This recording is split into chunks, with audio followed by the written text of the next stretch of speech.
সমবেত সহযোদ্ধা 1 থেকে 12তম নিবন্ধিত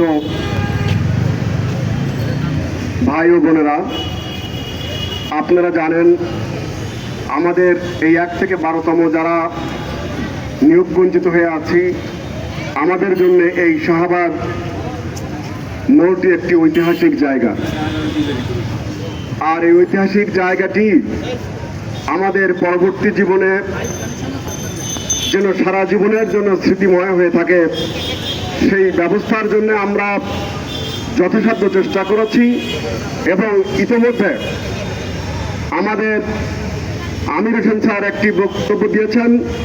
ওনার বক্তব্যে আপনারা পরিষ্কার হয়েছেন যে আমরা মাননীয় প্রধান উপদেষ্টার দপ্তরে কথা বলার সুযোগ পেয়েছি এবং আমরা যতটুকু আলোচনায় ওনাকে বুঝাতে সক্ষম হয়েছি আমরা কেন নিয়োগ পাইনি এবং কিভাবে আমাদের নিয়োগ দিলে এই নিয়োগটা দেওয়া সম্ভব।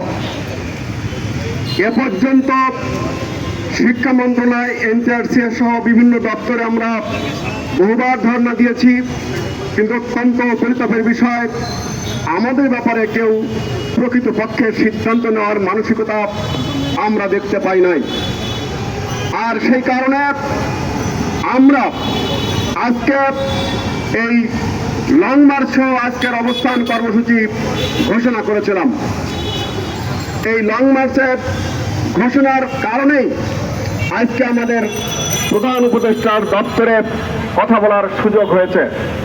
আমরা বুঝতে সক্ষম হয়েছি এনটিআরসিতে আবেদন করে নাই, অথচ তাকে নিয়োগ দেওয়া হয়েছে।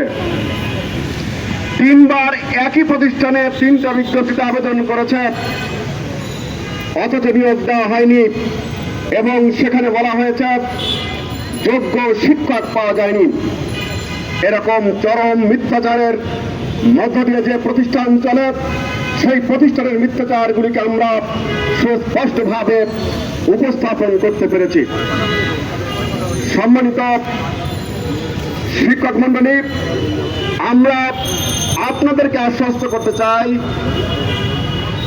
মাননীয় প্রধান উপদেষ্টা মানেই ওনার APS2 আর উনি মানেই মাননীয় প্রধান উপদেষ্টা।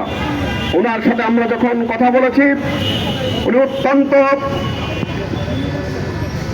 শ্রদ্ধা সম্মান রেখেই আমাদের সকল বক্তব্য সুন্দরভাবে উনি শ্রবণ করেছেন এবং যথেষ্ট গুরুত্ব দিয়ে আমাদের বিষয়টি দেখবেন, আমলে দিবেন এবং মন্ত্রণালয়কে কিভাবে এই অনিয়মগুলো দূরীভূত করলে নিয়োগ দেওয়া সম্ভব হয় এই বিষয়টি মাননীয় প্রধান উপদেষ্টাকে বুঝিয়ে উপস্থাপন করে ওনার কাছে আমাদের ব্যাপারে সিদ্ধান্ত হবে বলে আমরা প্রত্যাশা করি। সংগ্রামী সাথী বন্ধুরা, আপনারা হতাশ হবেন না। ন্যায্য জিনিস আমাদের পাওনা, আমরা এটা পাবই এই প্রত্যাশা রাখি। আগামী দিনে এই 7 দিন পর্যন্ত আমরা 1 সপ্তাহ অপেক্ষা করব। তবে এখানে যে সমস্ত ভাই বন্ধুরা এসেছেন, বোনেরা এসেছেন, তাদের সকলকে বলবো কেউ কোনো অসৎ উদ্দেশ্য নিয়ে কোন মন্ত্রণালয়ে এখন আর যাওয়ার প্রয়োজন আছে বলে আমি মনে করি না। কারণ আমরা মাননীয় প্রধান উপদেষ্টার দপ্তর পর্যন্ত সুস্পষ্টভাবে বুঝাতে সক্ষম হয়েছি।